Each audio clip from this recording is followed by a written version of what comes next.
Hello student, today we are going to discuss our new topic electric resistance. What is electric resistance? We will discuss in this lectures and we are also discuss what is a reason or cause of electric resistance. After then we will discuss in which factors electric resistance depends. So first, what is electric resistance? So electric resistance is a property of any conductor. It is a property of any conductor why which it resist or oppose the flow of electric charge. मतलब कि electric resistance किसी भी conductor की एक ऐसी property है जिसकी वजह से अगर कोई कंडक्टर, जैसे कंडक्टर है, इस कंडक्टर में अगर कोई चार्ज फ्लो होता है, चार्ज फ्लो मीन्स अगर इसमें कोई करंट फ्लो होता है तो उस करंट के फ्लो में एक अपोजिशन क्रिएट करता है कोई भी कंडक्टर। तो इस कंडक्टर की इस प्रॉपर्टी को हम इलेक्ट्रिक रेजिस्टेंस कहते हैं। ठीक है, तो electric resistance it is a property of conductor by virtue of which it resist or oppose the flow of charge through it. Clear? Definition लिख देता हूँ. Now the definition of electric resistance is it is that property of the conductor by virtue of which it oppose or resist the flow of charge through it. Is it clear? Means आपको ये याद रखना है कि electric resistance किसी भी conductor की एक ऐसी प्रॉपर्टी है जिसकी वजह से अगर उस कंडक्टर में करंट फ्लो हो रहा है या उस कंडक्टर से कोई भी चार्ज फ्लो हो रहा है तो उस चार्ज या करंट के लिए एक अपोजिशंस क्रिएट करता है, उसको अपोज करता है या उसके पाथ पे एक रेजिस्टेंस क्रिएट करता है जिसके कारण चार्ज बहुत ही मुश्किल से आगे की तरफ बढ़ पाता है। तो उस प्रॉपर्टीज को जिसके कारण वो चार्ज के लिए या करंट के लिए एक अपोजिशंस क्रिएट कर रहा है उस प्रॉपर्टी को हम क्या कहते हैं? Resistance of conductor. ठीक है, by the Ohm's law, by the Ohm's law we know that R is equal to V upon I.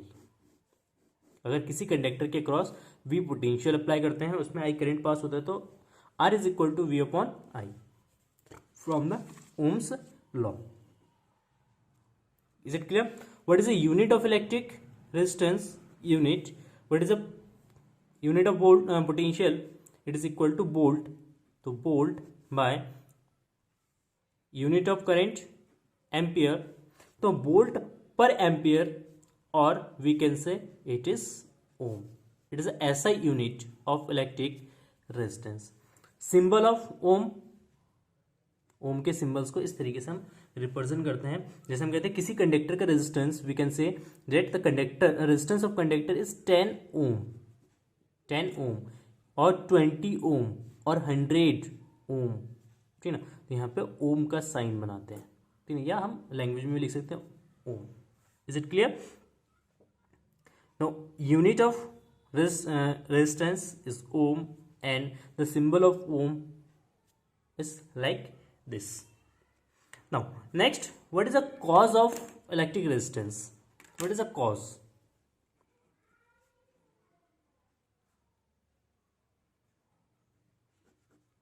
What is the cause of electric resistance? Electric resistance का cause क्या है?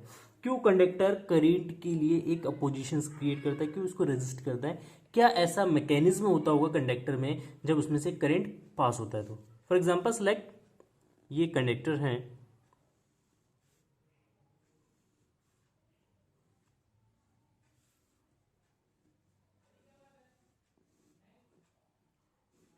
इसके cross हमने एक potential apply किया है। एक चीज यहां पे मैं आपको बता दूं, सिंबल ऑफ रेजिस्टेंस। किसी सर्किट में रेजिस्टेंस को हम किस तरीके से रिप्रेजेंट करते हैं? You know that this is a symbol of electric resistance.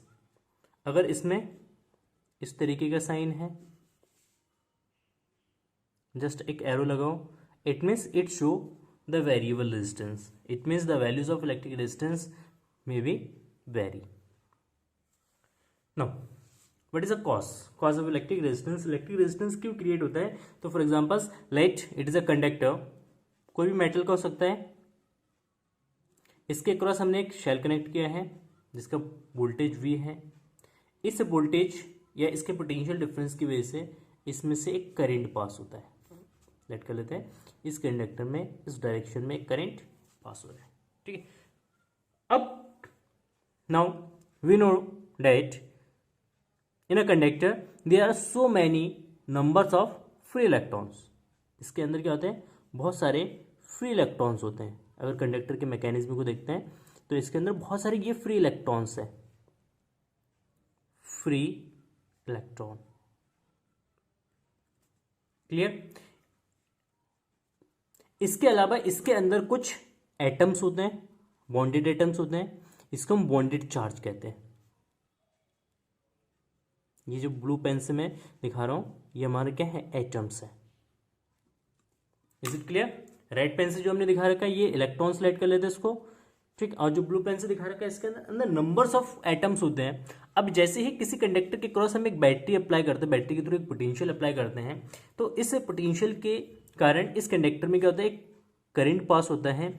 अब करंट जैसे पास होगा इट मीन्स, करंट का मीन्स क्या है? It is a flow of charge. Flow of charge means इसके अंदर जो नेगेटिव चार्ज जो इलेक्ट्रॉन्स होते हैं वो करंट के अपोजिट डायरेक्शन में ये सारे इलेक्ट्रॉन्स मूव करने लगते हैं। क्या करते हैं? ये मूव करते हैं। तो जैसे ही मान लेते हैं ये एक इलेक्ट्रॉन है, ये इलेक्ट्रॉन जैसे ही मूव करेगा पोटेंशियल के कारण, ये हमेशा लोअर पोटेंशियल से इलेक्ट्रॉन है, नेगेटिव चार्ज है, नेगेटिव चार्ज हमेशा लोअर पोटेंशियल से हायर पोटेंशियल की तरफ मूव करता है, पॉजिटिव चार्ज हमेशा हायर पोटेंशियल से लोअर पोटेंशियल की तरफ मूव करता है। बैटरी है, ये नेगेटिव टर्मिनल से पॉजिटिव टर्मिनल से, नेगेटिव टर्मिनल से हमेशा लोअर पोटेंशियल पे होता है, पॉजिटिव टर्मिनल से हमेशा हायर पोटेंशियल पे होता है। For that reason, electrons will move from negative terminals to positive terminals. तो electrons इस डायरेक्शन से इस डायरेक्शन मूव करेगा। जैसे इलेक्ट्रॉन मूव करेगा तो ये पोटेंशियल इस पे क्या करता है? एक फोर्स अप्लाई करता है। जैसे ही इस पे एक फोर्स अप्लाई होगा तो इस फोर्स की वजह से ये एक्सेलरेट होता है। एक्सेलरेट होने का मीन्स इसकी जो वेलोसिटी है वो बढ़ती है। जैसे ही एक्सेलरेट मूव करता है आगे की तरफ, ये आगे जाके किसी एटम के साथ क्या होता है? कोलाइड कर जाता है। जैसे किसी एटम के साथ कोलाइड करता है तो after the collisions they will change their direction. तो ये अब इस स्ट्रेट ना जाके वो क्या जाएगा? कोलिजन्स के बाद इस डायरेक्शन में चला जाता है। वो अपना डायरेक्शन क्या करता है? चेंज करता है। जैसे डायरेक्शन चेंज होता है तो यहाँ पे जाके वो किसी अदर एटम्स के साथ या किसी अदर इलेक्ट्रॉन्स के साथ जाके स्ट्राइक करता है। जैसे ये इलेक्ट्रॉन के साथ स्ट्राइक करता है, after striking, after collisions they will change again their direction. तो ये अगेन क्या करता है? अपने डायरेक्शन को चेंज करता है। यहां जाके फिर वो कोलिजन्स करता है तो इस after this collisions they will direction change their direction. ये ऑर्बिटरी हम इलेक्ट्रॉन्स का एक पाथ ले रहे हैं। तो इस तरीके से after collisions they change their direction. Now assume अगर ये इलेक्ट्रॉन्स इस एटम के साथ जाके स्ट्राइक नहीं करता तो ये स्ट्रेटली क्या आ जाता? स्ट्रेटली मूव करता और कंटिन्यूसली इसकी स्पीड क्या होती है? यहाँ पे इंक्रीज होती है। तो स्पीड अगर इंक्रीज होती है तो इट मीन्स फास्टर रेट से चार्ज मूव करता। अगर फास्टर रेट से अगर चार्ज यहाँ पे मूव करता इट मीन्स वो एक लार्ज अमाउंट में इलेक्ट्रिक करंट जनरेट कर सकता था। Is it clear? तो यहाँ पे कोलिजन्स के कारण जब इलेक्ट्रॉन के बीच में कोलिजन्स होता है या इलेक्ट्रॉन्स एटम के बीच में कोलिजन होता है तो इसी कोलिजन्स की वजह से इलेक्ट्रॉन की जो वेलोसिटी है ये डिक्रीज होता है और उसका डायरेक्शन चेंज होता है। Direction will change. जब उसका डायरेक्शन चेंज होता है स्पीड रिड्यूस होता है, इसकी वजह से वो फास्ट रेट से कंडक्टर के एक एंड से दूसरे एंड तक फ्लो नहीं कर पाता था।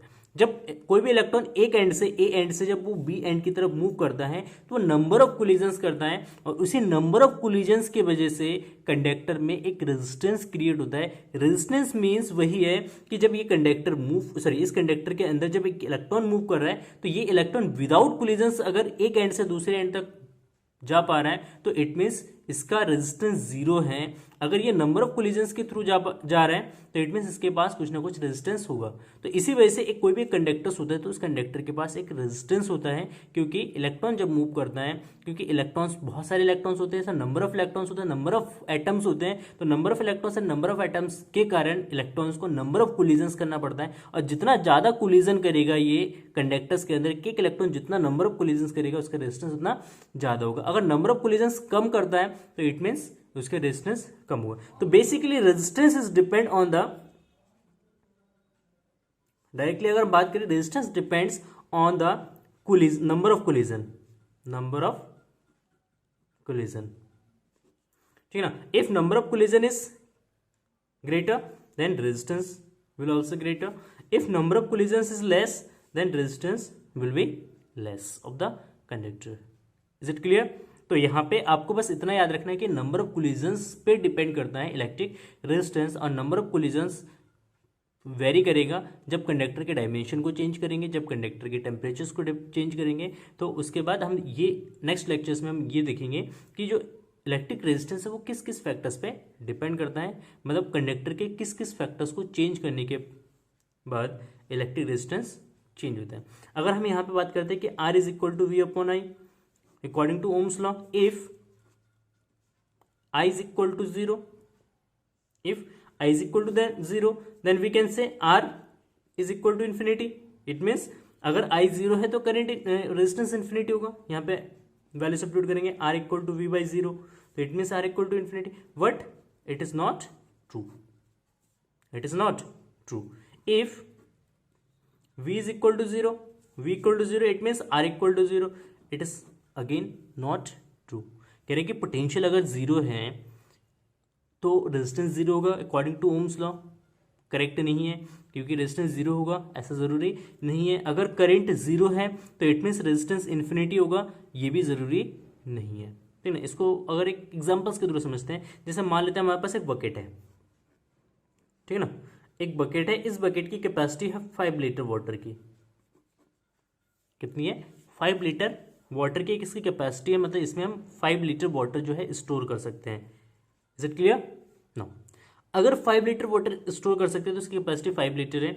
अगर हम बात करते हैं कि इसमें 0 लीटर वाटर है, इसमें ये एम्प्टी है, इसमें कोई भी वाटर नहीं है, इसमें 0 लीटर वाटर है, then we can say the capacity of bucket is 0? No, we say the capacity of, we will say the capacity of this bucket is 5 litre. ये डिपेंड नहीं करता है कि हमारा बकेट एम्प्टी है, खाली है, या भरा हुआ है, या आधा भरा हुआ है, हमेशा उसकी कैपेसिटी कितनी है? 5 लीटर है। इज इट क्लियर ना? तो जब कैपेसिटी, वाटर की कैपेसिटी अमाउंट ऑफ वाटर पे, सॉरी बकेट की कैपेसिटी अमाउंट ऑफ वाटर पे डिपेंड नहीं करता, सेम ऐसे ही जो कंडक्टर का जो रेजिस्टेंस है ना तो उसके पोटेंशियल पे डिपेंड करता है, ना ही उसके करेंट पे डिपेंड करता है। वो डिपेंड किस पे करता है, नेक्स्ट लेक्चर में हम डिस्कस करेंगे, ठीक है। Thank you for watching this video and have a nice day.